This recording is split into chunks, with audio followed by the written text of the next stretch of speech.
ce matin-là, des applaudissements tonitruants résonnaient dans le grand auditorium de l'école de médecine Morose. Parmi les familles joyeuses, Amara Nema était assise, submergée par l'émotion. Elle tamponnait discrètement le coin de ses yeux humides pour empêcher les larmes de couler. Elle regardait vers la scène. Là, son mari, Keon Sterling, se tenait droit, vêtu de sa toge et de sa toque, tenant le diplôme de médecine qu'il venait de recevoir du doyen. 5 ans. 5 ans d'attente, de sacrifices et de difficultés inimaginables avaient finalement porté leurs fruits. Amara souriait.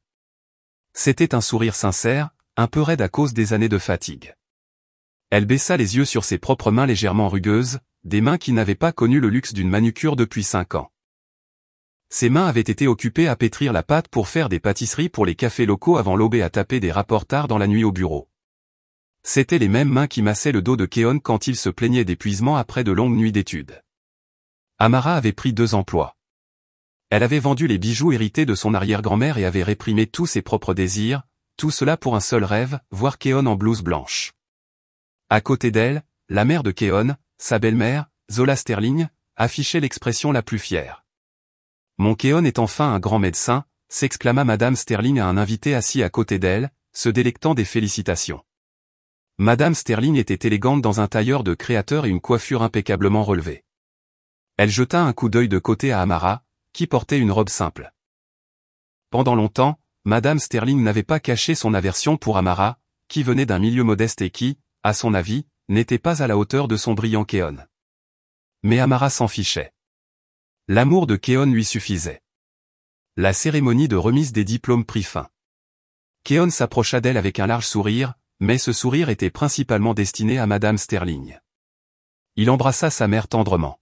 « Je l'ai fait, maman, dit-il. »« Bien sûr, mon fils. Maman a toujours su que tu étais exceptionnel, » répondit Madame Sterling en lui tapotant le dos. Amara s'approcha pour embrasser son mari.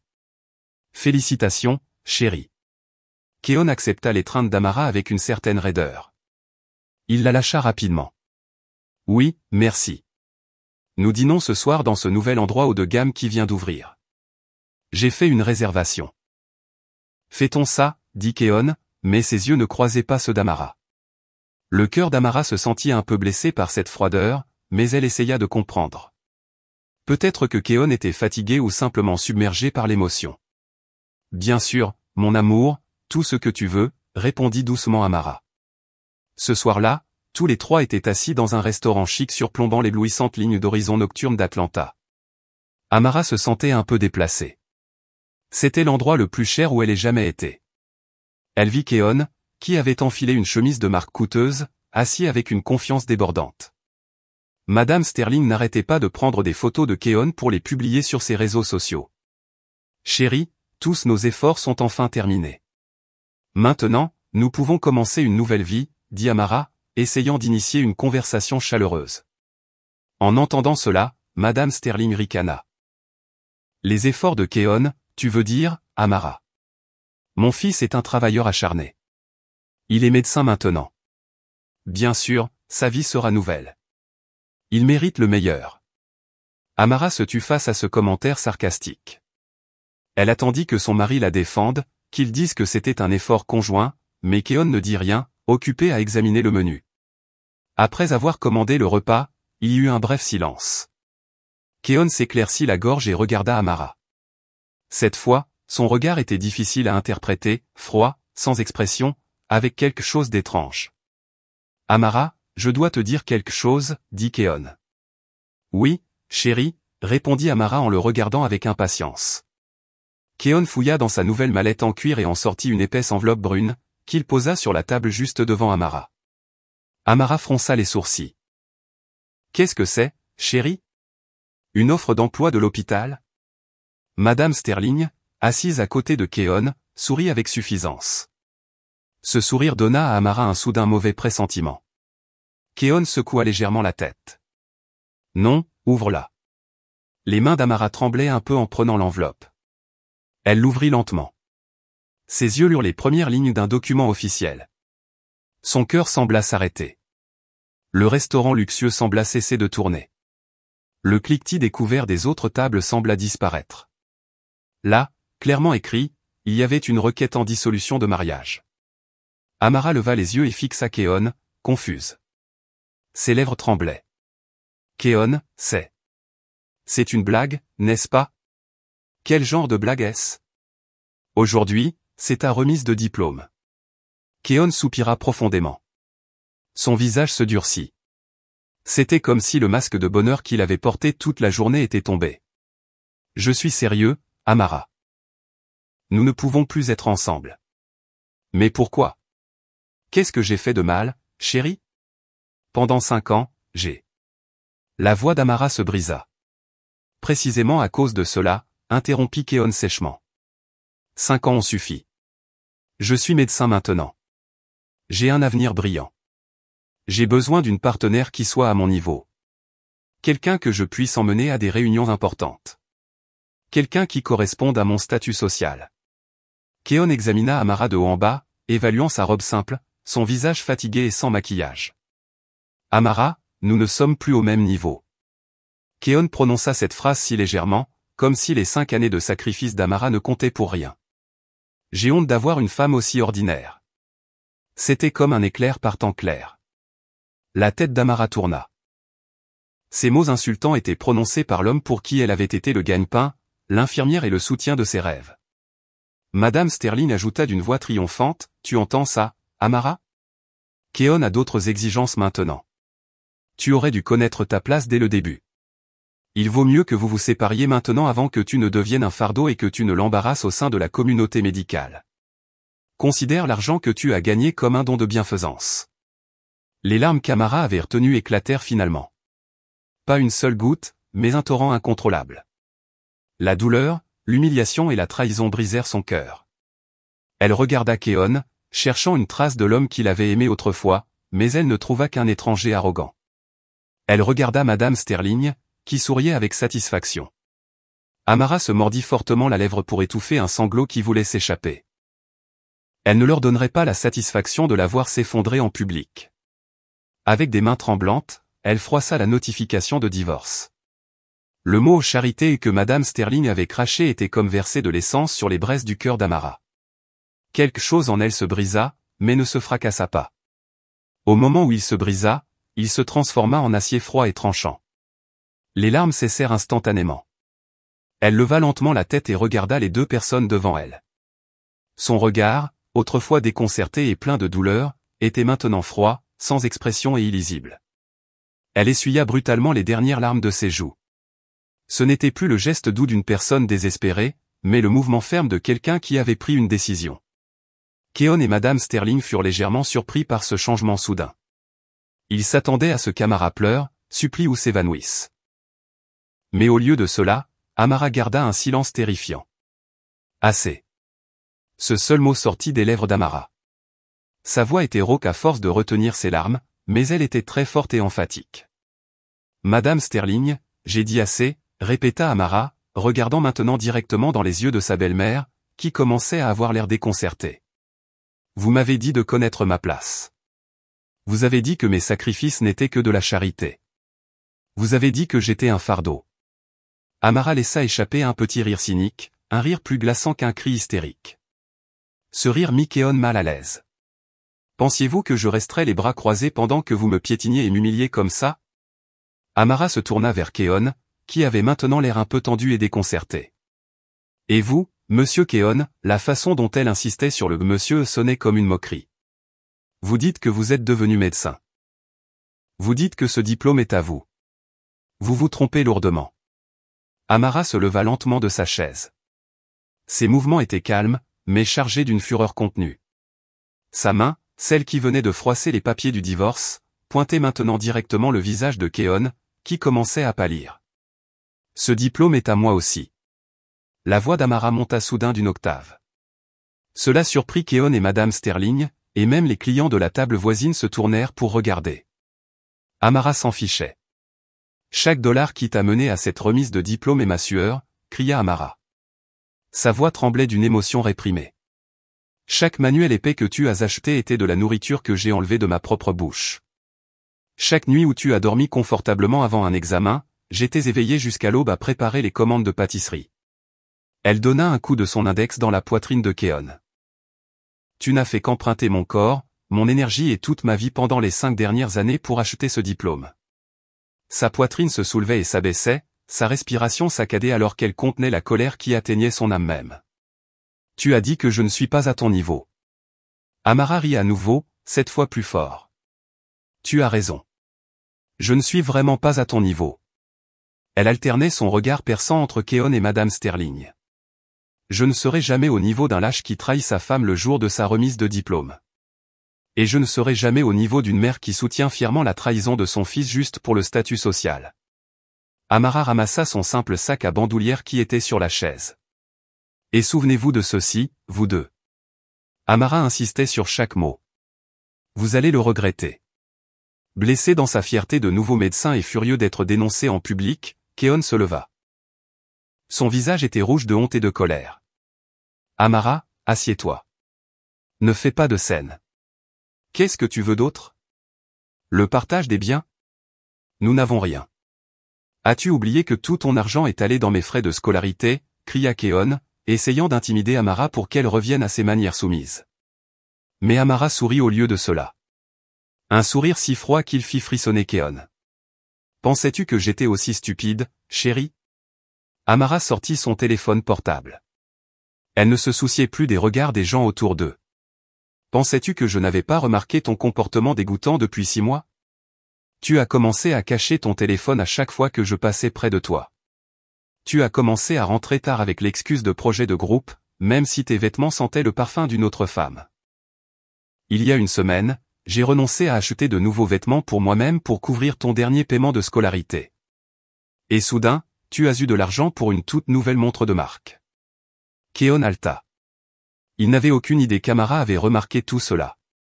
Amara composa un numéro de téléphone enregistré en numérotation rapide. Maître Washington. Bonjour. Je suis désolé de vous déranger si tard. Keon fronça les sourcils. Maître Washington? Qui est Maître Washington? Demanda-t-il avec suspicion. Madame Sterling, qui était arrogante quelques instants auparavant, avait maintenant l'air anxieuse. Son visage se crispa. Amara ignora complètement Keon comme si l'homme n'était même pas là. Oui, c'est Amara. Nos soupçons étaient justes. Pendant un moment, Amara écouta la voix à l'autre bout du fil. Oui, maître. J'ai reçu la notification ce soir comme je m'y attendais. Exactement le scénario que vous aviez prédit. Le cœur de Keon battait la chamade. Soupçon. Prédit? Veuillez procéder, continua Amara, sa voix étrangement calme. Traitez immédiatement tous les documents que j'ai laissés à votre bureau la semaine dernière. Oui, maître, tout, y compris la demande reconventionnelle pour trahison et fraude matérielle, et surtout, incluez le détail complet de la demande de dommages-intérêts pour les frais d'éducation et de soutien de la vie pendant 5 ans. Veuillez envoyer la citation à comparaître à l'adresse de l'hôpital où il commence son internat la semaine prochaine dès que possible. En entendant le mot dommages-intérêts, Madame Sterling bondit de sa chaise. Son visage était pâle. Demande reconventionnelle? Quel dommage-intérêt, Amara? N'invente pas des choses. Es-tu folle? Tu essaies de faire chanter mon fils, cria-t-elle paniquée. Amara raccrocha finalement le téléphone, remettant lentement son portable dans son sac.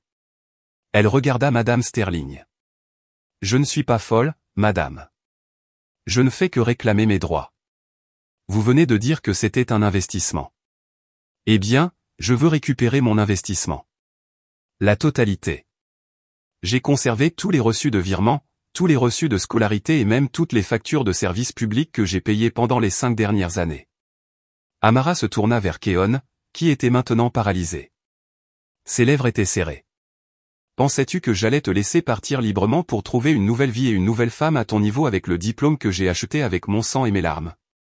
Tu te trompais lourdement, chérie. Amara ramassa la notification de divorce qui était sur la table devant Keon et Madame Sterling. Elle ne la déchira pas. Au lieu de cela, elle la plia soigneusement et la mit dans son sac. Ce sera une excellente preuve supplémentaire au tribunal. Merci. Je ne signerai pas tes papiers de divorce, dit fermement Amara, mais je divorcerai de toi, et je te ferai payer chaque goutte de ma sueur avant que tu puisses porter fièrement cette blouse blanche. Sans un autre mot, Amara se tourna, sortit de ce restaurant luxueux d'un pas ferme, laissant Keon et Madame Sterling figés à la table devant la nourriture coûteuse qu'ils avaient commandée et qu'ils n'avaient même pas touchée. Ce soir-là, Amara ne pleura plus. La fureur brûlante avait séché toutes ses larmes, ne laissant qu'une détermination d'acier. Les pas d'Amara alors qu'elle quittait le restaurant luxueux étaient légers, mais ses empreintes semblaient brûler sur le sol de marbre froid.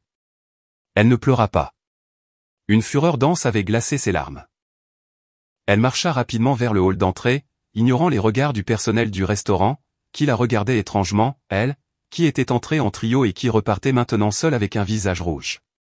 Elle héla immédiatement un taxi qui passait et donna l'adresse de l'atelier de Nia Adabio, sa seule amie dans la ville. Pendant le trajet, Amara resta immobile. Les lumières de la ville, qui auraient dû être les témoins de sa joyeuse célébration, semblaient maintenant être une douloureuse moquerie. Le visage arrogant de Keon et le sourire rusé de Madame Sterling n'arrêtaient pas d'apparaître devant ses yeux. Nous ne sommes plus au même niveau. Cette phrase continuait de résonner dans ses oreilles comme un clou rouillé. Elle serra le téléphone dans sa main. Le contact de Maître Washington était enregistré là. Elle ne laisserait pas cette humiliation être la fin de tout. Ce serait le commencement. Nia ouvrit la porte de son modeste atelier avec un air endormi, mais ses yeux s'écarquillèrent de surprise quand elle vit Amara à sa porte. « Amara, qu'est-ce que tu fais ici à cette heure-ci? Ne devrais-tu pas être en train de célébrer la remise de diplôme de Keon ?» Amara ne répondit pas. Elle entra et, dès que la porte se ferma, ses jambes cédèrent. Elle s'appuya contre le mur. « Il m'a demandé le divorce, Nia, » dit Amara d'une voix calme et rauque. « Quoi ?» Nia sursauta de surprise. « Tu plaisantes. » Pas possible. Au restaurant, le soir même de sa remise de diplôme, répéta Amara, et sa voix recommença à trembler. Nia serra immédiatement son amie dans ses bras. Dans les bras de Nia, l'armure d'Amara s'effondra. Mais ce n'était pas un cri de désespoir. C'était un cri de fureur bouillante. Elle lui raconta tout, les insultes de Madame Sterling, l'arrogance de Keon et la requête en divorce. Ce misérable parasite, jura Nia, serrant les poings. Et cette belle-mère, est-ce une personne ou un démon? Je te l'avais dit dès le début, Amara, ils se sont juste servis de toi. Je sais. Amara se retira de l'étreinte et sécha ses larmes. J'ai déjà appelé un avocat. Maître Washington. Nia était stupéfaite. Un avocat? Depuis quand? Depuis 6 mois. Amara fit une pause. Depuis que j'ai réalisé que Keon commençait à changer. Depuis que j'ai trouvé des preuves qu'il transférait de l'argent sur un autre compte dans mon dos. J'avais juste besoin de la preuve finale. Et ce soir, il me l'a donnée. Quelques semaines plus tard, l'atmosphère dans la salle de médiation du tribunal de la famille était très froide et tendue. Amara, vêtue d'une robe simple mais soignée, était assise bien droite. Son visage était calme et sans expression. À côté d'elle, Maître Washington, un homme d'âge moyen à l'apparence calme mais aiguisée, organisait un épais dossier sur la table. En face d'eux, Keon et Madame Sterling étaient assis nerveusement. Keon, qui était sur le point de commencer son internat dans un hôpital prestigieux, avait l'air épuisé. Madame Sterling n'arrêtait pas de lui chuchoter à l'oreille avec un visage pâle. La citation à comparaître de Maître Washington, qui détaillait la demande reconventionnelle et la demande de dommages-intérêts de 500 000 $, avait complètement ruiné leur humeur de célébration. Le médiateur commença la session, mais avant que Keon ou son avocat nouvellement embauché ne puisse parler, Maître Washington intervint directement. « Merci de votre temps. Ma cliente, Mademoiselle Amara Nema, est ici aujourd'hui pour répondre à la requête en divorce de Monsieur Keon Sterling. Cependant, nous rejetons cette requête. » Keon leva les yeux. « Que voulez-vous dire, vous la rejetez? » Amara, tu? Nous la rejetons, interrompit fermement Maître Washington, parce que c'est ma cliente qui déposera la requête en divorce, et nous l'avons déjà déposée. Maître Washington remit une pile de papier au médiateur, une requête en divorce basée sur la trahison, la fraude matérielle et la violence psychologique. C'est de la calomnie, cria Madame Sterling. N'inventez pas des choses. Maître Washington l'ignora. Et nous joignons également une demande de dommages-intérêts pour tous les frais d'éducation et de subsistance que ma cliente a couverts pendant 5 ans pour financer les études de médecine de Monsieur Sterling. Maître Washington ouvrit l'épais dossier devant lui. Si joint toutes les preuves détaillées, des virements semestriels des frais de scolarité, au reçu d'achat de livres et de matériel de laboratoire, en passant par les talons de paiement du loyer de leur appartement, jusqu'à un détail des dépenses alimentaires quotidiennes que ma cliente a virées sur le compte de Monsieur Sterling. Le total s'élève à 500 000 $. Keon halta, et son visage devint instantanément pâle.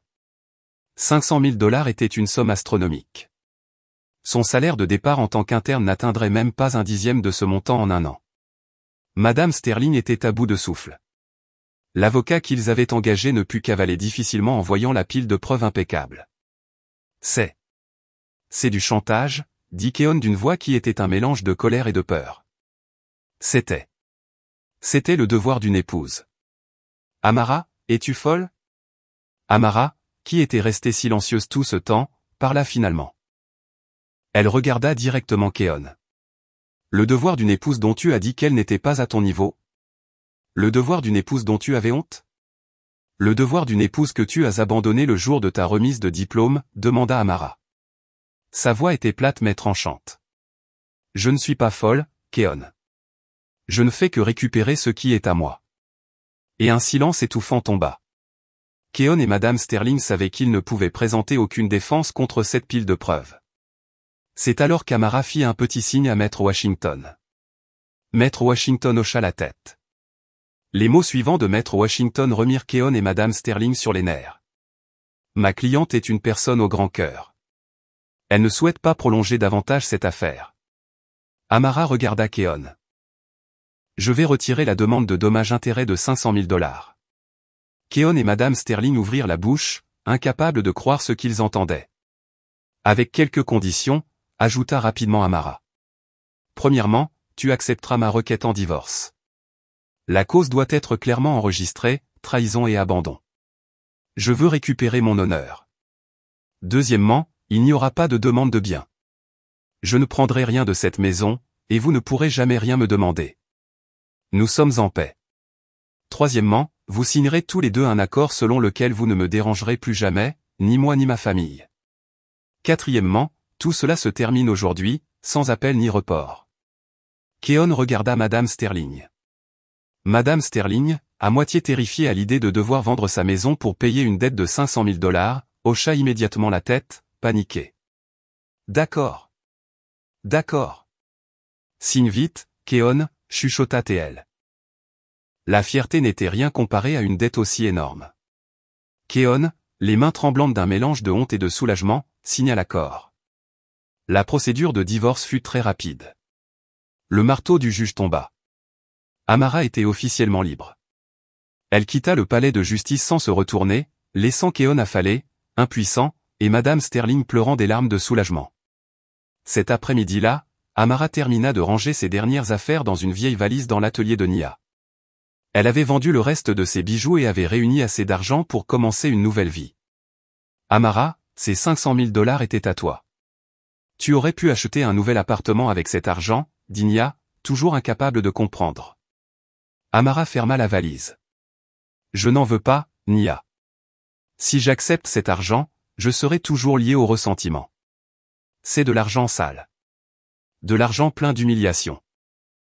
Je considère que j'ai payé 500 000 $ pour une leçon de vie très chère, et je ne veux pas la répéter. Alors, où vas-tu aller? Amara sourit. C'était le premier sourire vraiment sincère depuis des semaines. Je veux continuer à poursuivre mon rêve, celui que j'ai mis de côté. Je veux retourner à l'université. Je veux écrire. J'ai encore un cerveau, Nia. J'ai encore de l'ambition.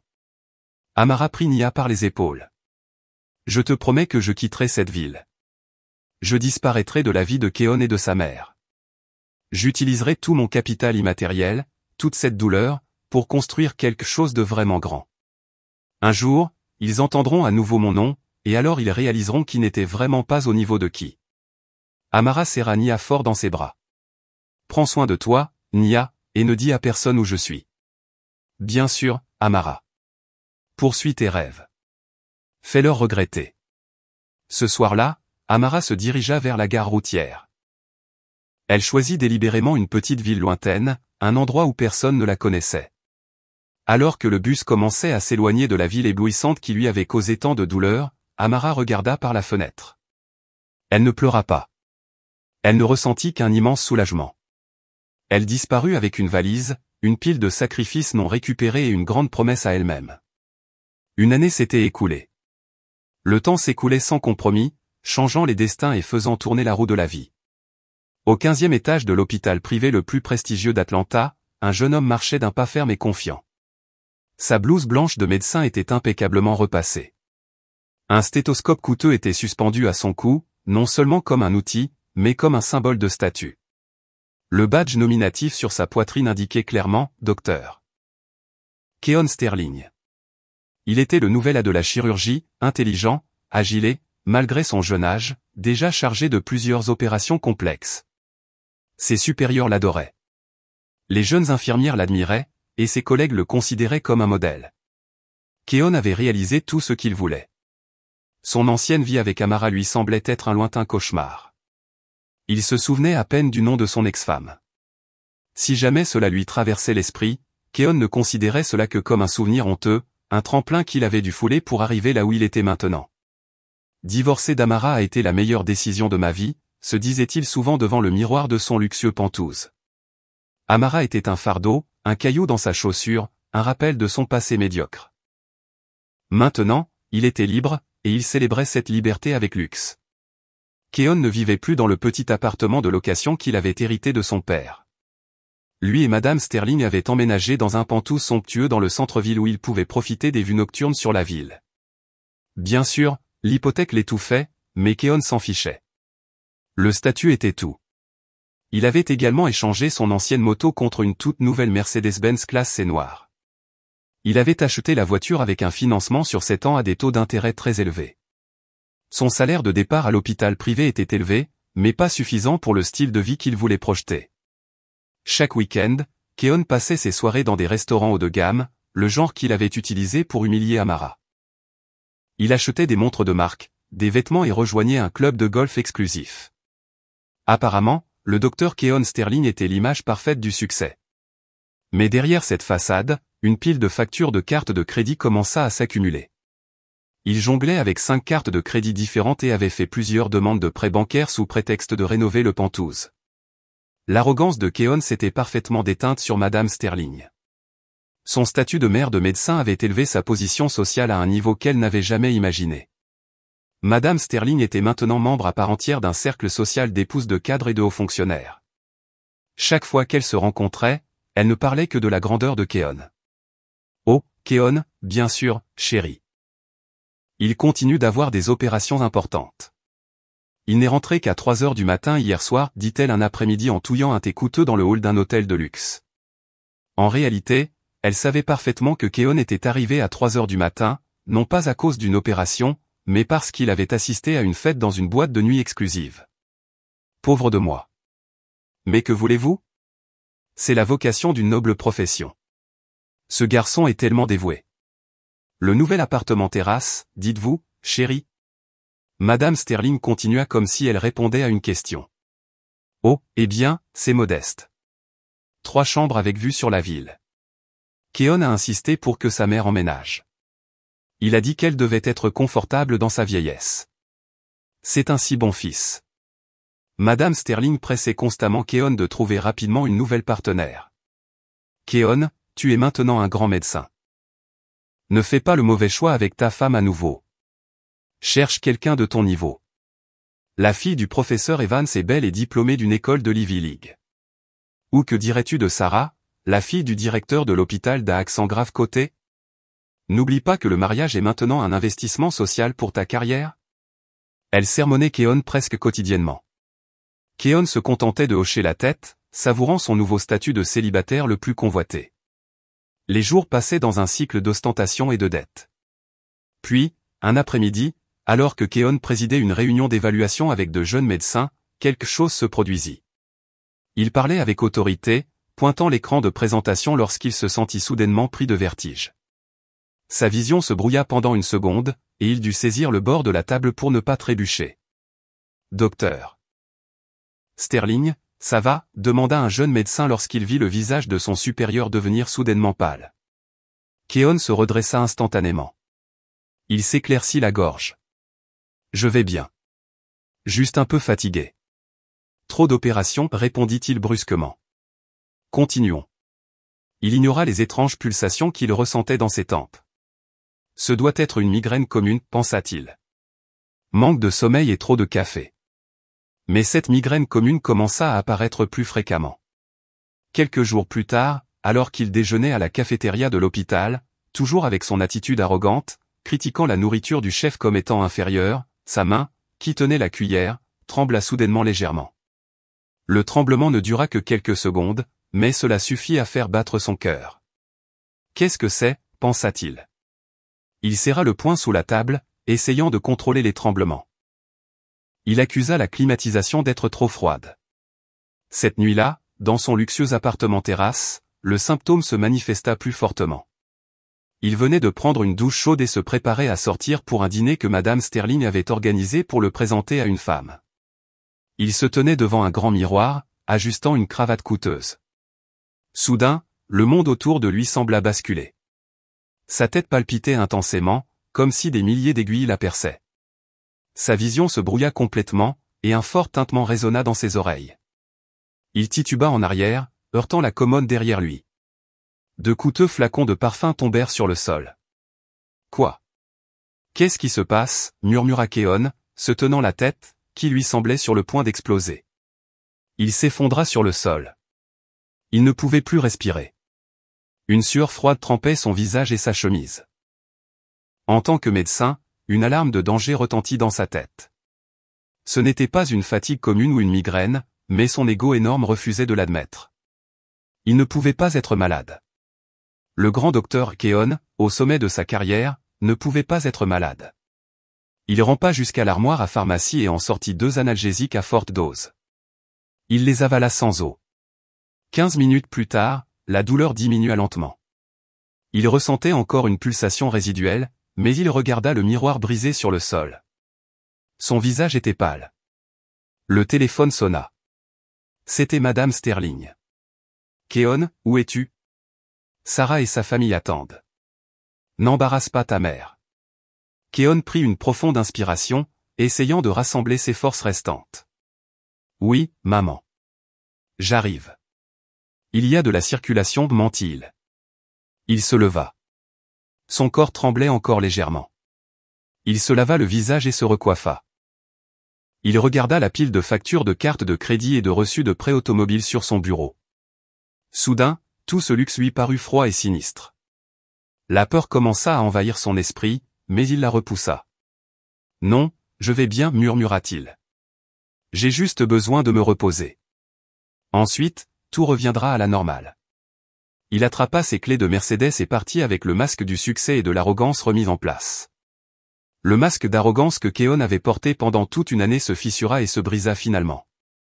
Quelques jours après avoir souffert des graves vertiges dans son appartement terrasse, le symptôme réapparut au pire endroit imaginable, à la table d'opération. Il dirigeait une simple appendicectomie, une procédure qu'il pouvait faire les yeux fermés. Il s'était lavé, avait mis des gants stériles et s'apprêtait à demander le scalpel à l'infirmière de bloc. Soudain, sa main trembla.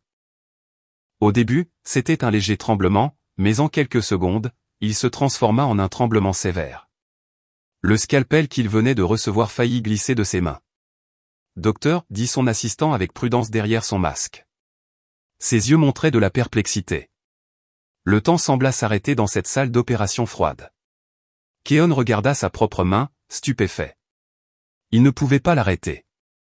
Une sueur froide, des gouttes de la taille de grains de maïs, commença à tremper ses tempes. Il essaya de trouver une excuse. La taille de ce gant est incorrecte. Changez-le, murmura-t-il. Mais lorsqu'il essaya de retirer le gant, le tremblement devint encore plus évident. L'assistant et les infirmières échangèrent des regards. Keon, le chirurgien vedette connu pour ses mains fermes, tremblait maintenant comme une personne qui a très froid. « Docteur Sterling, êtes-vous sûr que vous allez bien » demanda à nouveau l'assistant. Il y avait de l'inquiétude dans sa voix maintenant. « J'ai dit que j'allais bien » rétorqua Keon, mais il savait qu'il ne pouvait pas continuer. « Prends le relais » ordonna-t-il à son assistant d'une voix tendue. « Je me sens soudainement malade, brûlure d'estomac. » Il jeta le scalpel sur le plateau d'instruments et quitta précipitamment la salle d'opération, laissant un grand point d'interrogation sur toute son équipe. Il arracha son masque et sa charlotte chirurgicale dans le couloir et s'appuya contre le mur. Il était essoufflé. Ce n'était plus de la fatigue. Ce n'était pas une migraine. C'était quelque chose qui allait détruire sa carrière, sa fierté, son avenir. Tout dépendait de la fermeté de cette main. Et cette main venait de le trahir. Il organisa une réunion secrète en dehors des heures de travail. Il prit rendez-vous à 21h, bien après les heures de consultation. Il avala toute sa fierté et se rendit au bureau du chef de neurologie, le docteur Avery. Le docteur Avery, un médecin chevronné calme, brillant et dévoué, le type de médecin que Keon considérait comme démodé et sans style. Ironiquement, le destin de Keon était désormais entre les mains du docteur Avery. « Keon, qu'est-ce qui ne va pas ?» demanda calmement le docteur Avery, regardant Keon, qui entra dans la pièce comme un voleur. Le docteur Sterling avait laissé son manteau dans la voiture, il était venu comme un patient ordinaire. « Je ressens d'étranges symptômes. Mes mains tremblent, et ma vision se trouble souvent. » Le docteur Avery écouta attentivement. Son visage resta calme. Il effectua une série de tests neurologiques de base sur Keon. « Allonge-toi là. Suis cette lumière. Ferme les yeux. Détends-toi. » Chaque ordre était comme une gifle pour Keon. Le grand médecin était maintenant un patient obéissant. Après l'examen physique, le docteur Avery le regarda sérieusement. « Nous devons faire une IRM de votre cerveau et de votre moelle épinière dès demain matin. » Immédiatement le lendemain, Keon subit une série de tests avec un mélange de peur et de déni.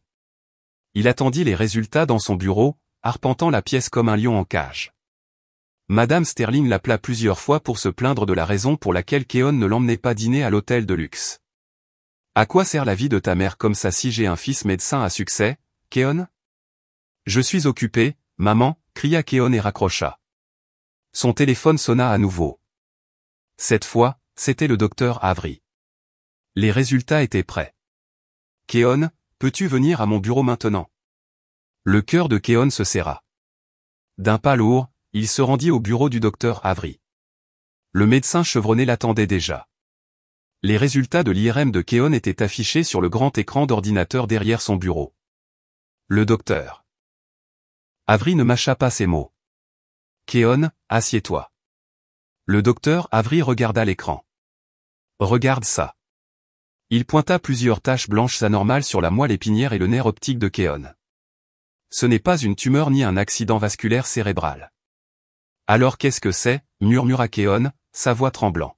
« C'est une maladie auto-immune rare, très agressive. » Les rumeurs se propagèrent plus vite qu'une infection hospitalière. Le docteur Sterling a tremblé pendant une opération. Il a failli faire tomber le scalpel. Il a annulé 3 opérations majeures prévues. Keon s'enferma dans son bureau, rejetant tous les appels. Sa fierté était brisée. Il savait qu'il ne pouvait pas continuer à l'ignorer. Il devait découvrir ce qui se passait, mais il était trop embarrassé pour être examiné par ses collègues. Cependant, la peur de tout perdre était plus grande que sa honte. Le traitement ici ne fera que ralentir la progression, Keon. Il n'arrêtera ni n'inversera les dommages qui se sont déjà produits. Étant donné que votre profession est chirurgien, nous avons besoin d'une solution radicale. Laquelle ? Quelle est la solution ? Dites-moi. Une greffe de cellules souches hématopoïétiques réinitialisera votre système immunitaire. C'est votre seul espoir de pouvoir tenir un scalpel à nouveau. Un petit espoir s'alluma en Keon. D'accord, faisons-le. Quand pouvons-nous la programmer ? Le docteur Avery soupira profondément.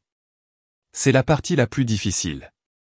Cette procédure n'est pas disponible ici aux États-Unis pour ce type de maladie auto-immune agressive.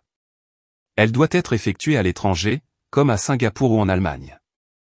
Le cœur de Keon battit à nouveau la chamade. Le coût ? Combien ça coûte ? Le docteur Avery regarda Keon avec compassion. L'estimation approximative pour l'ensemble de la procédure, le séjour médical et la récupération initiale est d'environ 1,8 million de dollars. 1,8 million de dollars ? 1,8 million de dollars. Ce chiffre frappa Keon au plexus solaire comme un marteau invisible. Il haleta. 1,8 million. Je n'ai même pas 15 000 $ sur mon compte. Tout mon salaire a servi à payer les mensualités de la Mercedes, l'hypothèque de l'appartement terrasse de luxe, les cartes de crédit de Madame Sterling et mon faux style de vie. Et mon assurance, murmura Keon, espérant un miracle. Le docteur Avery ouvrit un autre dossier. Votre assurance de travail. Nous ne couvrons que les maladies graves enregistrées. La vôtre entre dans la catégorie des maladies rares, et la procédure HSCT pour les maladies auto-immunes est toujours considérée comme expérimentale par de nombreuses compagnies d'assurance. La couverture maximale sera pour les coûts de diagnostic et de traitement initiaux ici. Peut-être environ 150 000 $, pas plus. Keon secoua la tête. Impossible. Ça ne peut pas être. 1,8 million. Il rit, un rire sec qui ressemblait à un cri. Le docteur Keon, là de la chirurgie qui avait insulté sa femme parce qu'elle n'était pas à son niveau, était maintenant là, complètement fauché et avec un diagnostic de maladie rare qui menaçait de le laisser aveugle et paralysé. Keon sortit en titubant du bureau du docteur Avery. Il arriva à son appartement terrasse. Madame Sterling regardait la télévision dans le luxueux salon. Keon, tu es enfin là. Maman a commandé un dîner coûteux avec ta carte de crédit. Allons manger. Keon regarda sa mère avec des yeux vides. Je suis malade, maman, murmura-t-il. De quoi? Un rhume? Je te l'ai dit, ce n'est pas un rhume, cria Keon, sa voix se brisant. Je suis gravement malade. J'ai besoin d'une opération à l'étranger. Ça coûte 1,8 million de $. La cuillère que Madame Sterling tenait tomba sur son assiette de porcelaine coûteuse. 1,8 million? C'est une blague, Keon. Où allons-nous trouver l'argent? Nous venons de payer la compte de ta nouvelle voiture. Ce n'est pas une blague, maman, hurla Keon. La panique finit par le saisir complètement. Je pourrais devenir aveugle. Je pourrais être paralysé. Ma carrière est finie, et nous n'avons pas d'argent. Nous n'avons rien. Nous sommes ruinés, maman, ruinés. Cette nuit-là, dans le luxueux appartement terrasse avec des décennies d'hypothèque devant lui, l'arrogant docteur Keon pleura finalement comme un enfant, non pas pour sa maladie, mais pour la réalisation qu'il n'avait pas un seul dollar pour sauver sa vie et sa fierté. La panique régnait dans une pièce silencieuse. Keon et Madame Sterling y étaient maintenant piégés. Le cri de Keon, « Nous sommes ruinés » résonna dans leur luxueux appartement terrasse, rebondit sur les murs de marbre importés et les meubles coûteux pas encore payés, puis les frappa à nouveau avec un silence assourdissant. Madame Sterling, avec un visage pâle, fut la première à briser ce silence, mais ce n'était pas avec une lamentation de compassion pour son fils. Non, ce n'est pas possible, murmura Madame Sterling, sa voix tremblant. Elle ne regarda pas Keon, qui était assis impuissant sur le sol. Elle regarda autour d'elle la coûteuse peinture abstraite sur le mur, le lustre en cristal, le téléviseur à écran plat de 80 pouces. Nous ne pouvons pas être ruinés, Keon. Cet appartement terrasse, ta voiture, les sacs à main de maman, tout ça. Keon rit, un rire sec qui ressemblait au gémissement d'un mourant. C'est le problème, maman. Tout ça n'est qu'une illusion. Il se leva et donna un coup de pied dans la table basse en verre devant lui, qui glissa en grinçant sur le côté. Cet appartement terrasse est une hypothèque sur 20 ans, maman. Nous avons à peine payé 10 mensualités. Sa valeur actuelle est bien inférieure au capital que nous devons à la banque. Si nous le vendons, nous devrons encore des centaines de milliers de dollars. Et la Mercedes dont tu te vantais dans ton cercle social, maman? Madame Sterling essaya toujours de nier. Cette voiture. Keon se frotta le visage grossièrement. C'est un prêt sur 7 ans, maman. 7 ans. Les intérêts nous étouffent. Si nous la vendons maintenant, nous n'aurons pas assez pour payer la dette restante. Nous n'avons rien. Que des dettes. Des dettes partout. Madame Sterling halta. Elle pensa au sac à main de créateur qu'elle avait accumulé dans son placard. Son cœur se serra. Près de la moitié étaient des imitations de haute qualité qu'elle avait achetées pour continuer à avoir bonne mine dans son cercle social sans avoir à continuer à utiliser les cartes de crédit de Keon. Il vivait vraiment un mensonge. Alors, que faisons-nous? 1,8 million. Madame Sterling s'effondra finalement, impuissante, sur le coûteux canapé. Mes amis, celle du cercle social Madame Jenkins, la femme du directeur de la banque, Madame Washington, la femme du magnate de la constructionnelle peuvent sûrement nous aider. Elles ne laisseront pas leurs amis souffrir. Cet espoir vain brûla pendant un instant. Madame Sterling prit son téléphone avec des mains tremblantes. Elle appela Madame Jenkins. Une voix joyeuse répondit, « Bonjour, Zola. Quoi de 9 à 7 heures? Chérie, s'il te plaît, aide-moi. Aide-moi !» Madame Sterling éclata instantanément en larmes hystériques. C'est Keon. Keon est très malade, chérie. Il a besoin d'une opération à 1,8 million de dollars. S'il te plaît, chérie, prête-moi de l'argent. Il y eut un bref silence à l'autre bout du fil, et cette voix joyeuse disparut instantanément. 1,8 million? Oh mon Dieu, Zola. C'est trop. Oh, je suis désolé, Zola. Mon mari est à une importante réunion à l'étranger, et je ne peux pas le déranger, et je suis très occupé à préparer un événement caritatif.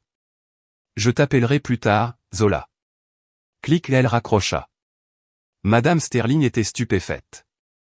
Elle essaya d'appeler à nouveau. Signal occupé. Elle appela Madame Washington. L'appel fut rejeté.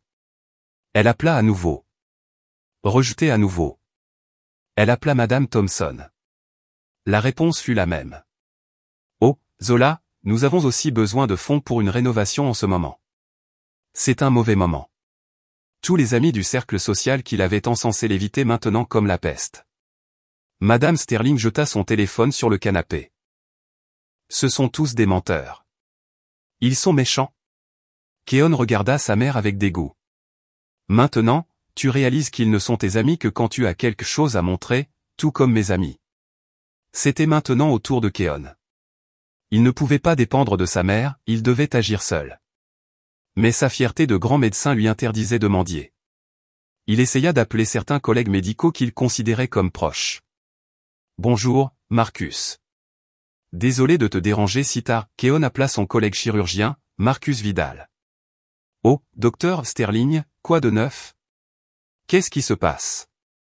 Keon déglutit. Écoute, Marcus, une très bonne opportunité d'investissement immobilier s'est présentée pour moi à l'étranger. J'ai besoin de liquidités de toute urgence, entre 500 000 et 1 million de dollars. As-tu quelque chose? Un ricanement se fit entendre à l'autre bout du fil. Waouh, le docteur. Sterling joue maintenant dans la cour des grands de l'investissement. J'abandonne, docteur. Avec ta nouvelle Mercedes et ton nouvel appartement terrasse, tu es bien meilleur pour gagner de l'argent. Désolé, docteur. Je viens de payer la compte de la maison de mon fils, donc je suis fauché. Bonne chance pour l'investissement. Clic, il raccrocha. Keon laissa échapper un gémissement étouffé. Tout le monde pensait qu'il était riche. Quelle ironie. L'arrogance qu'il avait construite pendant un an était devenue un boomerang qui l'empêchait maintenant de recevoir de l'aide. Il essaya d'appeler 2 autres médecins. La réponse fut similaire. Désolé, docteur. Je n'ai pas d'argent en ce moment. Désespéré, Keon avala les derniers vestiges de sa fierté. Il prit rendez-vous avec le directeur de l'hôpital. Il devait avouer sa maladie. Peut-être que l'hôpital pourrait accorder un prêt d'urgence à son meilleur employé. Dans le bureau froid du directeur, Keon expliqua sa situation sans drame, seulement avec des faits médicaux.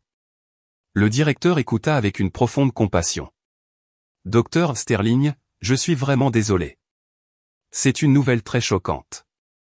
Bien sûr, nous vous aiderons à tirer le maximum de votre assurance. Mais, directeur, l'assurance ne couvre que 150 000 dollars. J'ai besoin de 1,8 million, plaida Keon. Son attitude arrogante avait complètement disparu. L'hôpital ne pourrait-il pas m'accorder un prêt? Peu importe qu'il le déduise de mon salaire pendant 10 ou 20 ans. Le directeur secoua lentement la tête. Docteur Sterling, nous sommes une institution médicale, pas une banque. Nous ne pouvons pas allouer une somme aussi importante pour un prêt personnel à un employé, même pas pour vous. Nos réglementations sont strictes. Le maximum que nous puissions faire est de vous soutenir avec les 150 000 dollars de l'assurance. Pour le reste, je vous suggère d'essayer d'utiliser vos biens personnels, votre voiture, votre appartement terrasse. Le coup fut plus fort que le diagnostic du docteur Avery. Bien. Bien. Une fois de plus, Keon quitta le bureau du directeur avec des jambes tremblantes. Il était officiellement dans une impasse sans amis, sans collègues, sans institution, sans biens. Il était seul. Les jours suivants furent un enfer. Keon fut contraint de demander un congé de maladie. La direction de l'hôpital l'approuva très rapidement. Trop rapidement, comme si elle était soulagée de se débarrasser d'un médecin avec des problèmes de main. Les rumeurs commencèrent à se propager de manière incontrôlable. Les symptômes de Keon s'aggravèrent. Ce matin-là, il se réveilla, et le bord de son champ visuel gauche était légèrement flou, comme si un voile mince le recouvrait. La maladie n'attendait pas. Il était assis dans le salon de son appartement terrasse sombre et luxueux. Les rideaux coûteux étaient tirés. Madame Sterling était enfermée dans sa chambre, pleurant ou dormant. Keon s'en fichait. Il regarda le téléphone dans sa main. Sa liste de contacts était si pleine, mais il se sentait si vide. Il commença à supprimer des noms, Madame Jenkins bloqué, Marcus Vidal flatteur, Sarah chercheuse d'or. Il supprima des dizaines de noms. L'écran de son téléphone n'affichait plus que des noms essentiels, la famille de sa ville natale qui n'avait pas d'argent. Et puis son doigt s'arrêta sur le nom, Nia Adabio. Le nom resta là. Nia, l'amie d'Amara, la seule personne qui pourrait savoir où se trouvait Amara, son ex-femme ordinaire, qu'il avait abandonnée parce qu'elle n'était pas à son niveau. Une honte extrême brûla le visage de Keon. Contacter Nia était l'option la plus basse, c'était la mission de défaite la plus complète. C'était la preuve qu'il avait complètement échoué. Mais d'un autre côté, Amara était la seule personne au monde à lui avoir tout donné sans condition. Il se souvint des derniers mots d'Amara au restaurant, « Tu vas le regretter ». Le regret était là maintenant, non pas comme un simple sentiment de culpabilité, mais comme un regret concret et suffocant sous la forme d'un verdict de cécité et de paralysie. Il regarda le nom de Nia sur l'écran. Sa main tremblait violemment à cause de la maladie et du désespoir. Il devait le faire, il n'avait pas d'autre choix. Le courage dont Keon s'était vanté, celui qu'il avait utilisé pour humilier Amara et comme bouclier d'arrogance à l'hôpital, était maintenant de la taille d'une poussière. Il fixa le nom de Nia sur son écran de portable pendant près d'une heure. Sa main, maintenant avec un tremblement plus sévère et difficile à contrôler, se leva et s'abaissa plusieurs fois pour appuyer sur le bouton d'appel. Chaque fois qu'il essayait d'appuyer, il semblait entendre à nouveau le rire cynique de Madame Sterling et sa propre voix arrogante dans ses oreilles, « Nous ne sommes plus au même niveau ».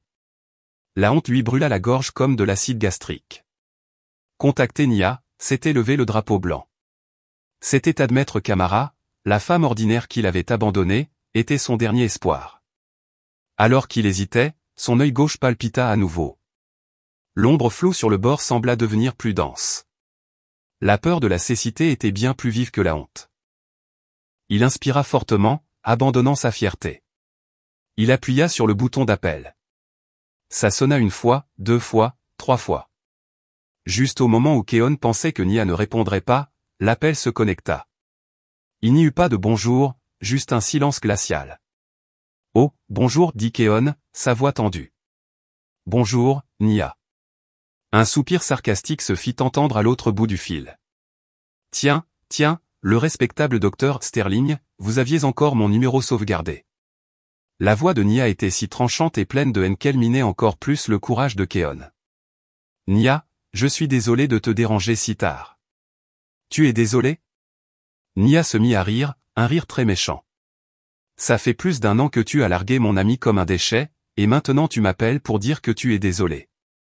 Tu ne penses pas que c'est un peu tard ? » « Non, ce n'est pas ça. » Keon se frotta le visage couvert de sueur.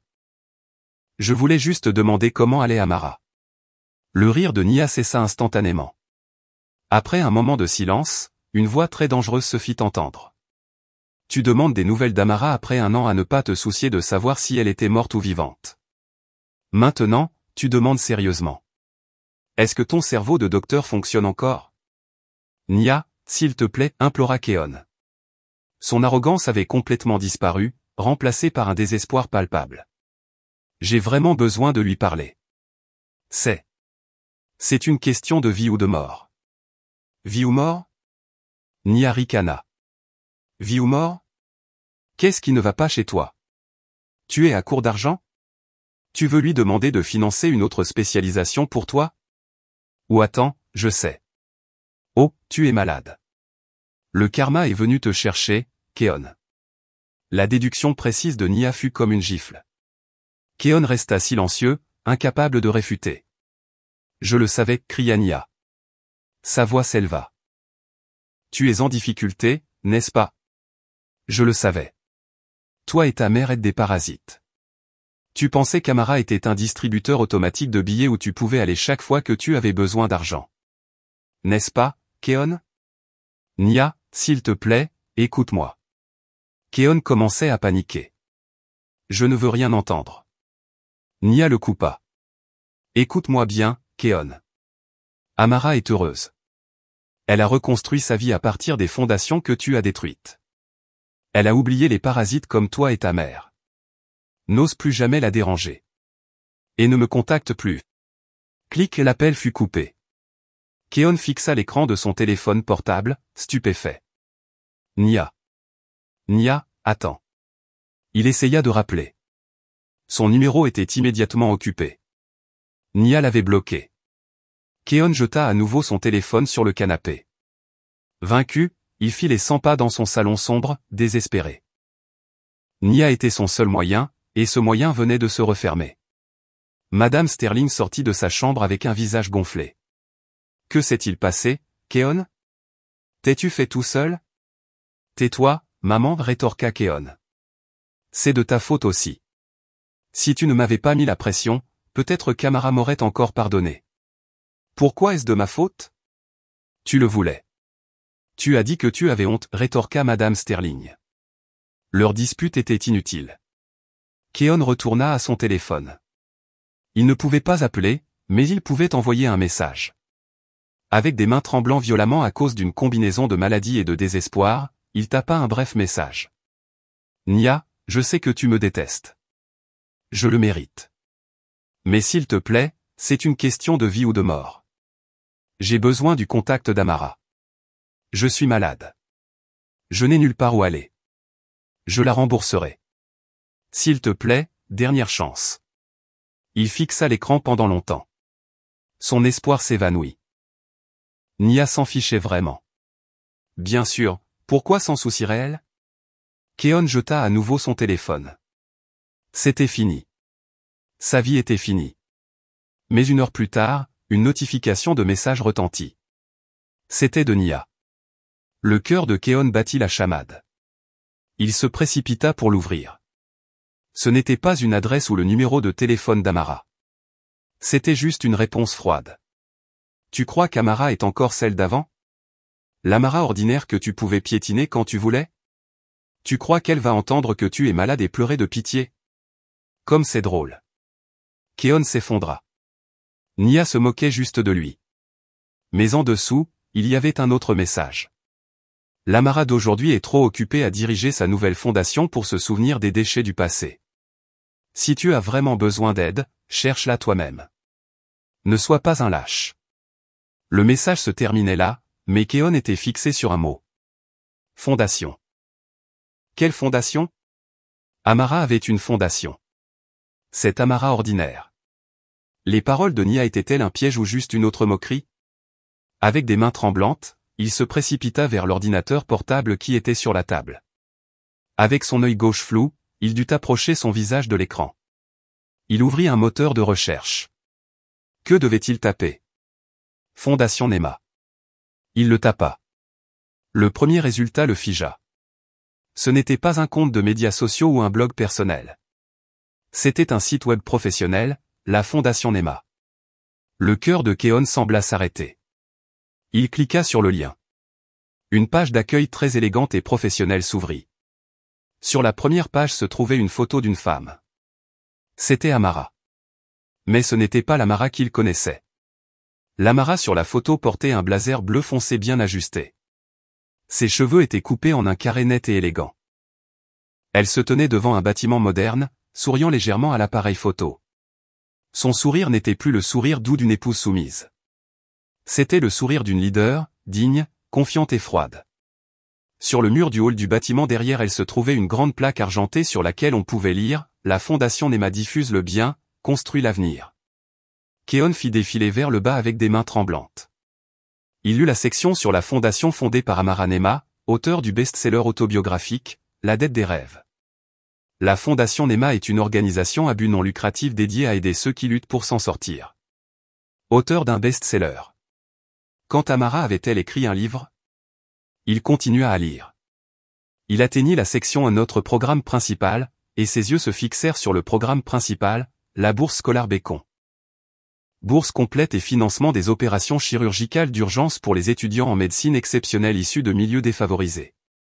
L'ordinateur portable faillit tomber de ses genoux. Keon sentit une boule dans sa gorge. C'est impossible.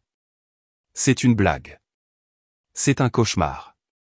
Son ex-femme, Amara, qui l'avait insulté pour ne pas être à son niveau, était maintenant la fondatrice d'une énorme fondation dédiée spécifiquement au financement de l'éducation et des opérations chirurgicales d'urgence des étudiants en médecine. L'ironie était si douloureuse, si cruelle que Keon se sentit nauséeux. Il se précipita pour rechercher des nouvelles d'Amara. Il trouva des dizaines d'articles, des interviews dans des magazines économiques, des interviews dans des émissions de télévision matinales. Le visage d'Amara était partout. Amara Nema transforme la douleur en action réelle. Avec des millions de dollars provenant des droits d'auteur des livres, la Fondation Nema est sur le point de façonner des générations de nouveaux médecins. Keon regarda l'écran de l'ordinateur portable, puis la pile de lettres de recouvrement de créances sur son bureau. Il serra son œil gauche, qui commençait à lui faire mal. Nia avait raison. L'Amara d'aujourd'hui n'était pas l'Amara d'avant. C'était quelqu'un qui était hors de sa portée. C'était la personne qui détenait la clé de tous ses problèmes. Et c'était la personne qui l'avait le plus blessé dans ce monde. L'écran de l'ordinateur portable resta allumé, projetant une lumière bleue froide dans le salon sombre de son penthouse. Le visage d'Amara, souriant avec dignité depuis le site web de la Fondation Nema, était une gifle plus forte que le diagnostic du docteur Avery. Keon ne dormit pas de toute la nuit. Il resta assis, paralysé. Dans une main, il tenait les résultats de l'IRM. L'autre tremblait de façon incontrôlable. Son œil gauche était maintenant très inconfortable. Son champ de vision se rétrécissait. La maladie ne lui laissait pas le temps de réfléchir. L'ironie de la situation était trop cruelle, trop parfaite. La femme qu'il avait abandonnée pour ne pas être à son niveau était maintenant la seule personne au monde dédiée spécifiquement à aider les cas comme le sien. Dans sa chambre, Madame Sterling ne pleurait plus. Elle était simplement silencieuse. Le choc qu'elle avait subi était si grand qu'elle ne pouvait plus traiter la réalité. Son cercle social avait cessé de l'inviter. Ses cartes de crédit supplémentaires avaient été bloquées par la banque. Elle était maintenant piégée tout comme Keon. Keon savait qu'il n'avait pas d'autre option. Honte, fierté, arrogance. Tout cela ne voulait rien dire s'il devenait aveugle et paralysé. Il devait aller voir Amara. Il devait se débarrasser du dernier vestige de sa fierté. Le premier problème se posa, l'argent. Il n'avait pas $1. Toutes ses cartes de crédit étaient au maximum. Il regarda les clés de sa Mercedes sur la table. Inutile. La société de financement avait les papiers. Il jeta un coup d'œil à la montre de luxe à son poignet.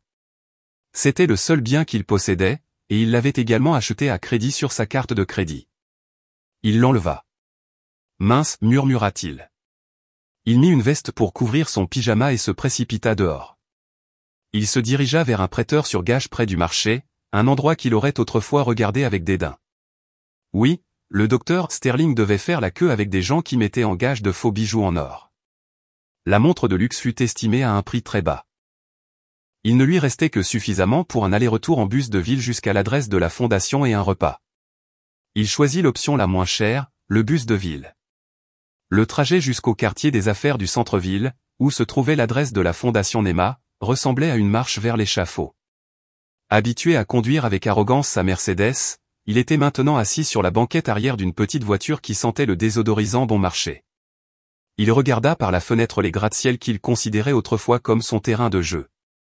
La voiture s'arrêta devant le hall d'un immeuble de bureaux moderne et imposant. Les murs de verre étaient hauts. Le hall en marbre brillait à travers les élégantes portes tournantes. Une immense plaque argentée étincelait sous le soleil du matin, la Fondation Nema. Keon paya le taxi avec l'argent qui lui restait. Il se tenait tremblant sur le trottoir. C'est réel. Ce n'était pas juste un site web. C'était un petit empire.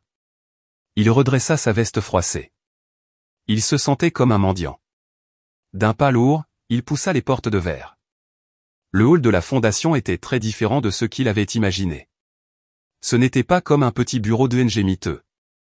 L'endroit ressemblait davantage au hall d'un hôtel 5 étoiles, animé, professionnel et plein d'énergie positive.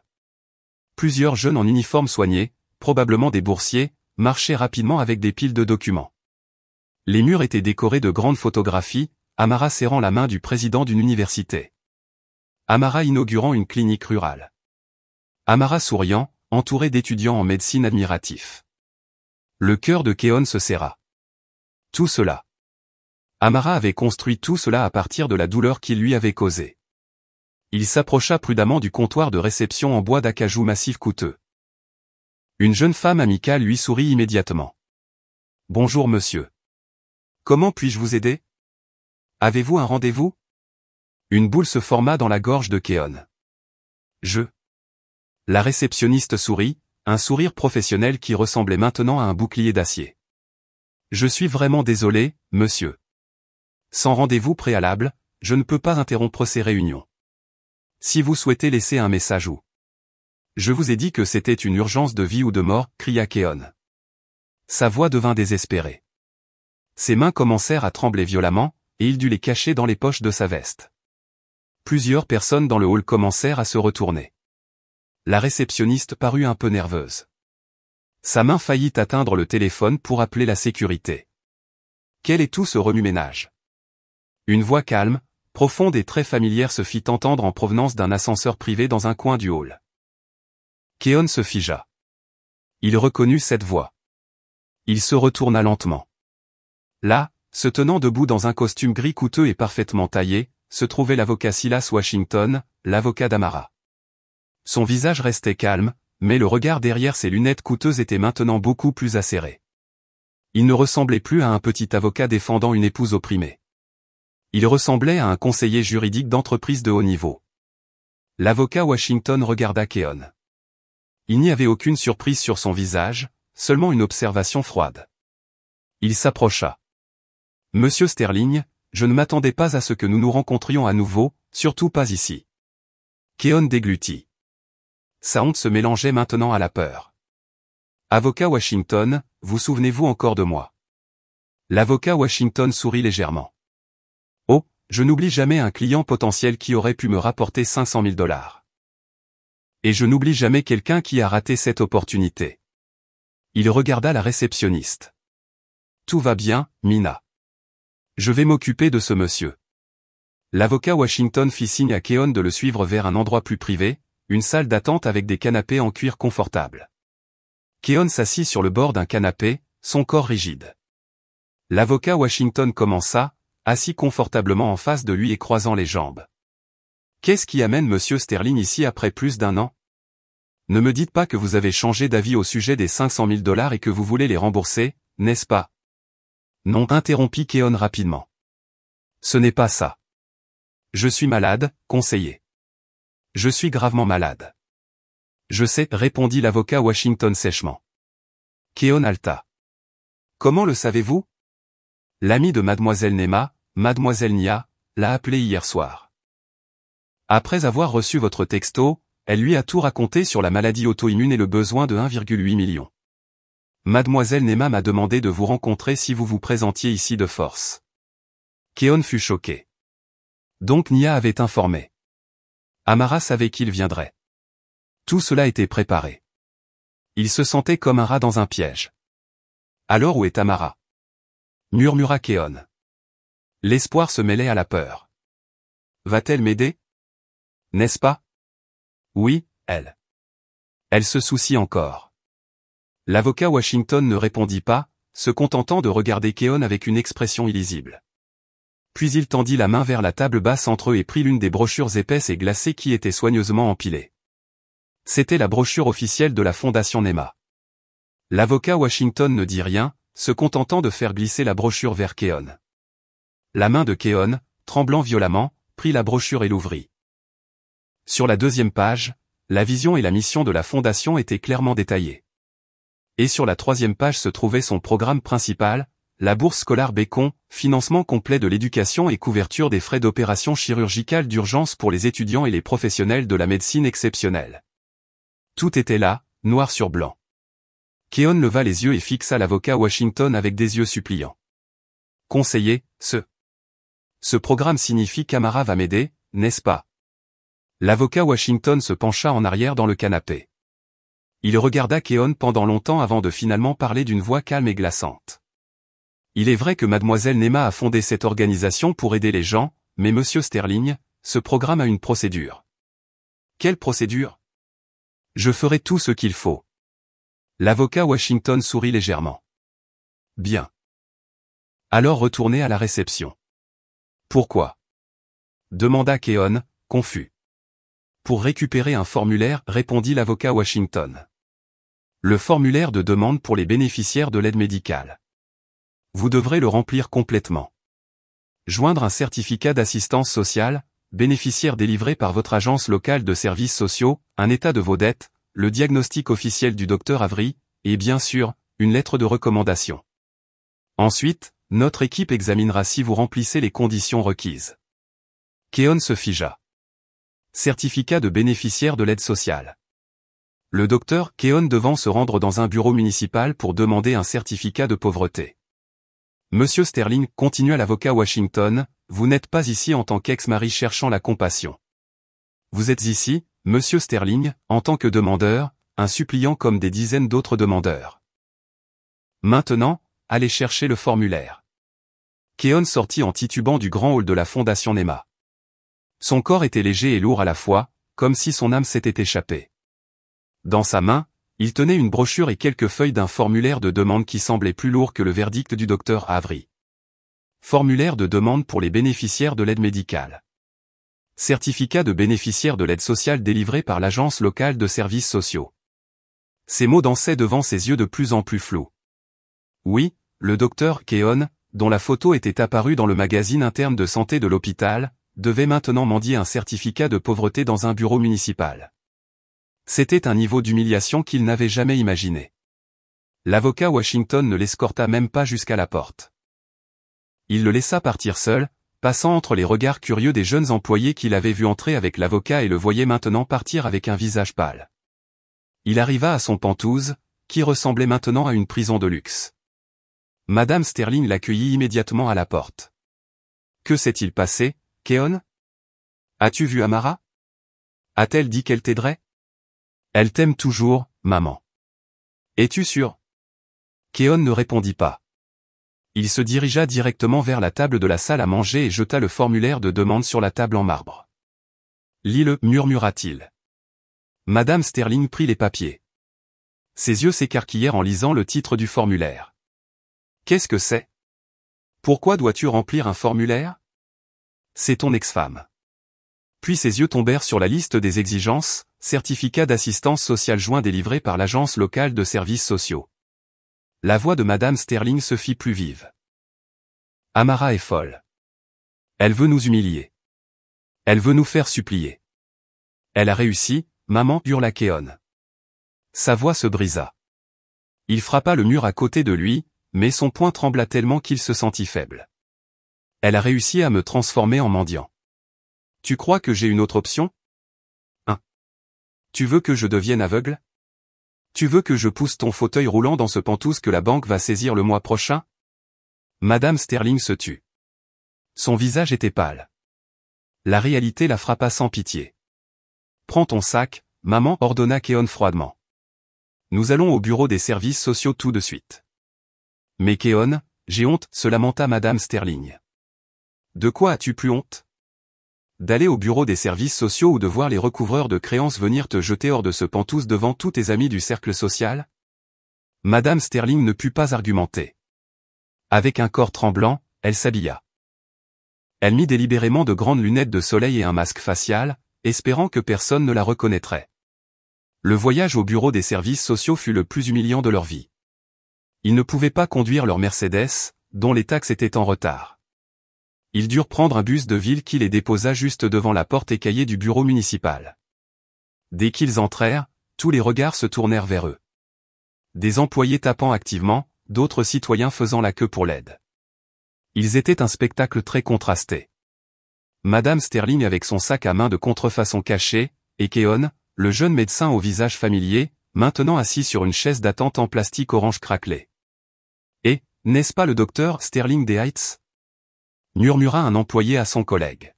« Ouais, qu'est-ce qu'il fait ici ?» C'est le guichet de l'aide sociale. Keon baissa simplement la tête, serrant ses mains tremblantes sur ses genoux. Madame Sterling fit semblant d'être occupée avec son téléphone, bien que l'écran soit éteint. Quand leur tour vint, Keon s'approcha du guichet d'un pas lourd.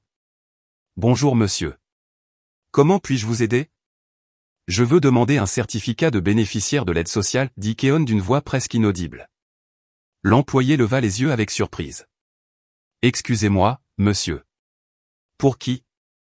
Pour moi, Keon Sterling ?» L'employé le regarda de haut en bas. « Vous êtes le docteur Sterling. Celui des Heights, n'est-ce pas ? Excusez-moi, mais vous n'en avez pas l'air. »« Je suis malade, » cria Keon. Sa voix s'éleva. « Je suis gravement malade. J'ai besoin d'une opération de 1,8 million de dollars. Je ne travaille plus. Je suis ruiné. Je n'ai pas d'argent. Donnez-moi juste le formulaire. » Tout le bureau se tut. Tous les regards se tournèrent vers Keon. Madame Sterling voulut s'évanouir sur place. Cette humiliation était pire que la mort. Après un processus qui sembla durer une éternité, rempli de regards de suspicion et de murmures acerbes, ce précieux morceau de papier se trouva enfin dans les mains de Keon. Certificat de bénéficiaire de l'aide sociale. Le tampon du bureau municipal ressemblait à une marque rouge brûlante brûlant sa paume. Cette nuit-là, Keon ne put pas dormir. Il resta assis à son bureau sous une lampe de lecture faible, remplissant page par page le formulaire de demande de la Fondation NEMA. Nom du demandeur, Keon Sterling, profession, chirurgien inactif. Il atteignit la section sur l'état de la dette. Il a tout écrit un par un, avalant sa fierté à chaque mouvement du stylo. Le pantouse de Sterling Heights. Hypothèque, 1 million de dollars. Prêt automobile Mercedes classe C, 225 000 dollars. Carte de crédit banque A, 25 000 dollars. Banque B, carte de crédit 25 000 dollars. Prêt personnel banque C, 15 000 dollars. Le total a atteint 1,3 million de dollars. Dans la section des biens propres, il a écrit un seul mot, aucun. Il a joint le certificat de bénéficiaire de l'aide sociale, des copies de toutes ses lettres de recouvrement et le diagnostic du docteur Avery. C'était un dossier parfait de sa faillite et de son échec. Le lendemain matin, il est retourné au bâtiment de la fondation. Cette fois, son apparence était encore plus négligée. Il ne s'était pas rasé. Ses yeux étaient rouges. Il a remis le dossier épais à la réceptionniste, Mina, qui l'a reçu avec le même sourire professionnel. « Oui, monsieur. J'ai bien reçu le dossier. Notre équipe d'examen va le traiter. Veuillez patienter. » Keon a attendu dans le hall. 1 heure, 2, 3. Il a vu des gens passer. Il a vu des étudiants en médecine joyeux, probablement financés par Amara. Juste au moment où il pensait qu'on allait lui dire de partir, l'avocat Washington est apparu depuis l'ascenseur. « Monsieur Sterling, mademoiselle NEMA va vous recevoir maintenant. » Le cœur de Keon sembla s'arrêter. C'était le moment. Il suivit l'avocat Washington comme un agneau à l'abattoir. Ils montèrent dans l'ascenseur privé jusqu'à l'étage du penthouse, le plus élevé. Les portes de l'ascenseur s'ouvraient directement sur un bureau très spacieux. Les murs étaient en verre, offrant une vue à 180 degrés sur la ville. Au centre de la pièce, derrière un immense bureau en acajou soigné, Amara était assise. Keon retint son souffle. L'Amara qu'il voyait maintenant n'était pas celle des photos. Elle était beaucoup plus imposante. Ses cheveux étaient tirés en arrière en un chignon soigné et moderne. Elle portait une élégante blouse en soie émeraude. Son visage était subtilement mais fermement maquillé. Elle lisait quelque chose sur l'écran de son ordinateur. Elle ne leva pas les yeux immédiatement lorsque Keon et l'avocat Washington entrèrent. « Mademoiselle NEMA, monsieur Sterling est là », dit doucement l'avocat Washington. Amara finit de lire, puis leva lentement la tête. Ses yeux étaient ce qui avait le plus changé. Avant, ils étaient pleins d'amour et d'adoration. Maintenant, ils étaient froids, calmes et perçants comme ceux d'un oiseau de proie. Il n'y avait ni amour ni haine, seulement du calcul. « Monsieur Sterling, veuillez vous asseoir », dit Amara. Sa voix était monocorde. Pas Keon, mais Monsieur Sterling. Keon s'assit sur une chaise raide en face du bureau d'Amara. Il se sentait comme un accusé. L'avocat Washington se tenait silencieusement dans un coin de la pièce. « Nous avons examiné votre demande », commença Amara. Sa voix était aussi calme que si elle parlait de la météo. Elle prit l'IRM qu'il avait soumise. Le diagnostic d'une maladie auto-immune agressive et évolutive du docteur Avery, besoin de fonds de 1,8 million de dollars. Nous l'avons vérifié auprès de l'hôpital de Singapour. Le montant est correct. Amara passa à la page suivante. Et votre état d'endettement? Un total de 1,3 million de dollars. Très impressionnant. Vous avez réussi à gaspiller autant d'argent en une seule année. Keon rougit de honte. Amara. Keon n'en pouvait plus. Il devait supplier. Amara, j'avais tort. J'étais aveugle. Amara, j'étais arrogant. Amara leva légèrement la main, la paume vers Keon, un petit geste d'une immense puissance qui réduisit instantanément Keon au silence. Monsieur Sterling, dit-elle, sa voix toujours monocorde. Je ne suis pas intéressé par vos excuses. C'est votre affaire personnelle et cela n'a aucune valeur dans cette proposition commerciale. Commerciale? Keon ouvrit la bouche. Bien sûr, cette fondation est une entité juridique. 1,8 million de dollars est un investissement très important pour sauver une vie. Mon équipe doit vérifier si l'actif a sauvé vos secours. Keon se sentit poignardé. Un actif. Elle me considère comme un actif. Bien sûr, vous êtes un chirurgien qualifié. Vous avez une compétence. Il serait dommage que vous deveniez aveugle ou paralysé. Amara le regarda fixement, mais vous avez de très mauvais antécédents en matière de gestion des investissements fournis par d'autres. Cette phrase frappa Keon en plein cœur. Amara faisait référence au coût de ses 5 années de scolarité. Keon baissa la tête. Il était complètement vaincu. Alors Amara, quelle est votre décision? Allez-vous me rejeter? Amara se pencha en arrière dans sa chaise. Elle regarda Keon pendant un long moment. Le silence dans la pièce était très lourd. Non, votre demande a été approuvée. Keon laissa échapper un souffle. Des larmes de soulagement coulèrent presque. Amara, merci. Merci. Je promets que je n'ai pas encore fini. Amara le coupa. Sa voix était toujours glaciale. La fondation couvrira l'intégralité des 1,8 million de dollars pour votre opération à Singapour. Oh, mon Dieu. Merci, Amara. Merci. Et Amara continua comme si Keon n'avait pas parlé. La fondation prendra également en charge toutes vos dettes à la consommation, les 1,3 million de dollars. Keon était bouche bée. Quoi? Amara, vous allez payer mes mensualités de voiture, mon hypothèque de pantouse? Correct. Je ne veux pas que vos biens soient ennuyés par les recouvreurs pendant votre convalescence. Keon n'arrivait pas à y croire.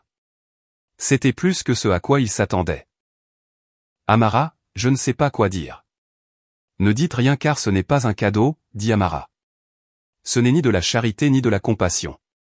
Amara se leva et se dirigea vers la grande fenêtre donnant sur la ville en contrebas. C'est une subvention, un contrat de travail. Keon se tendit. Contrat de travail. Amara se retourna, les yeux fixés sur ceux de Keon. Il n'y avait aucune trace d'amour dans ses yeux, seulement des affaires pures et simples.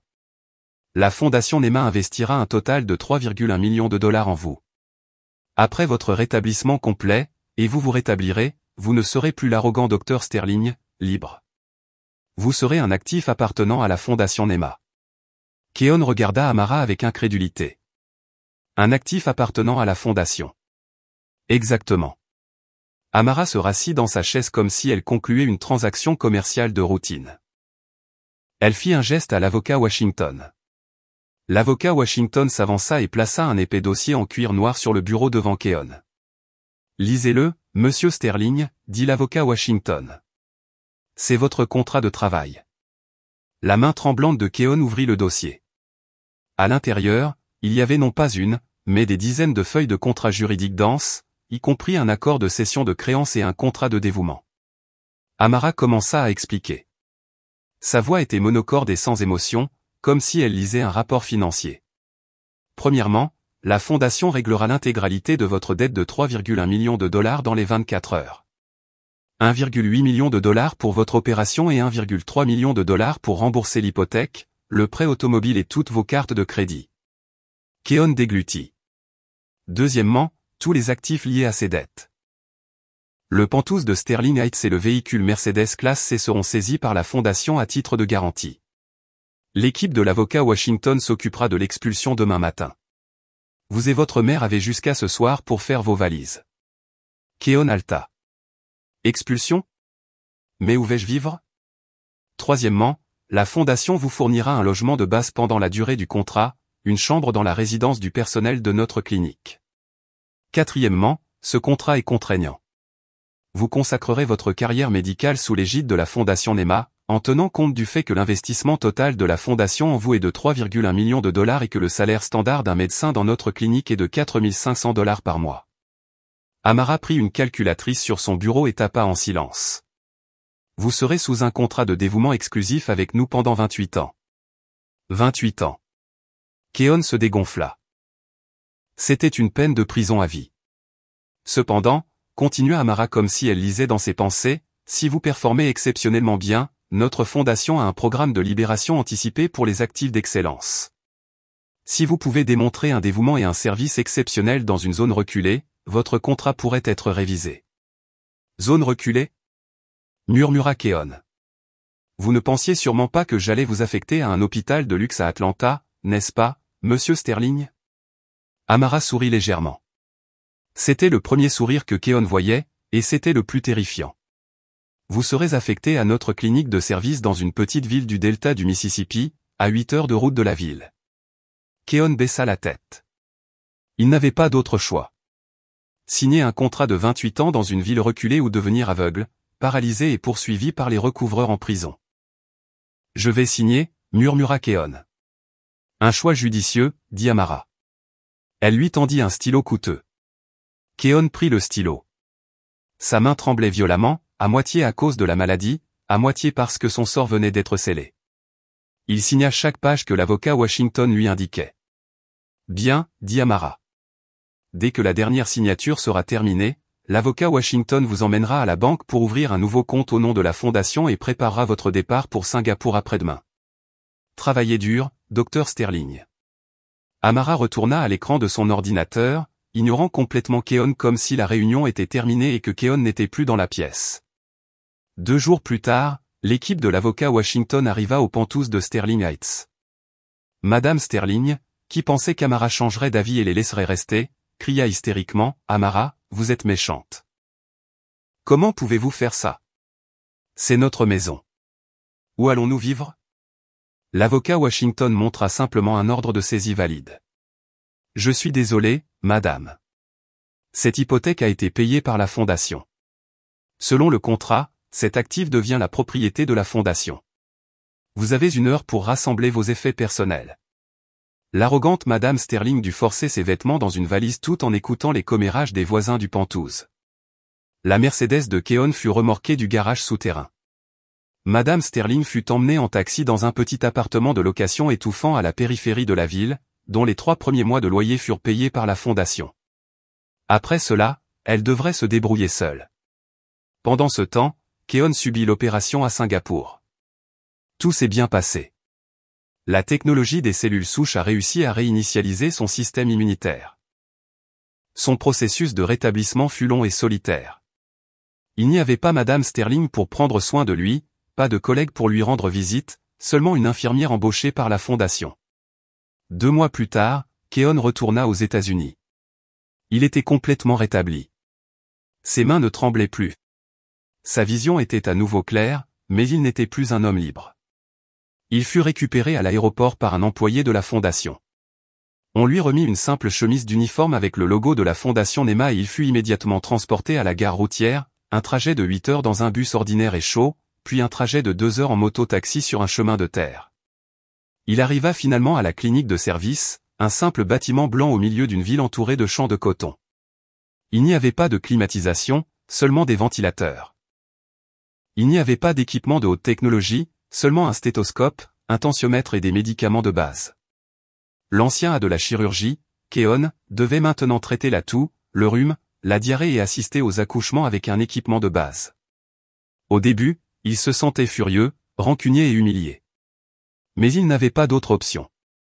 Chaque jour, il travaillait sous la stricte supervision du directeur de la clinique. De retour à Atlanta, Madame Sterling souffrait. L'argent pour les 3 mois était épuisé. Elle fut obligée de vendre ses sacs à main.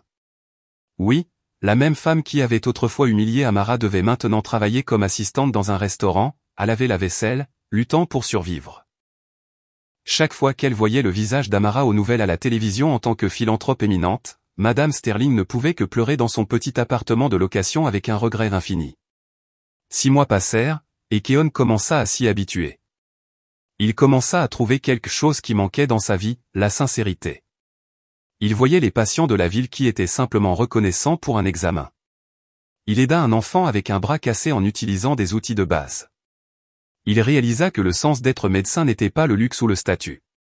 Un après-midi, un hélicoptère atterrit dans le champ de la ville, surprenant tous les habitants. Keon, qui soignait la blessure d'un fermier, leva les yeux. Amara sortit de l'hélicoptère, accompagnée de l'avocat Washington.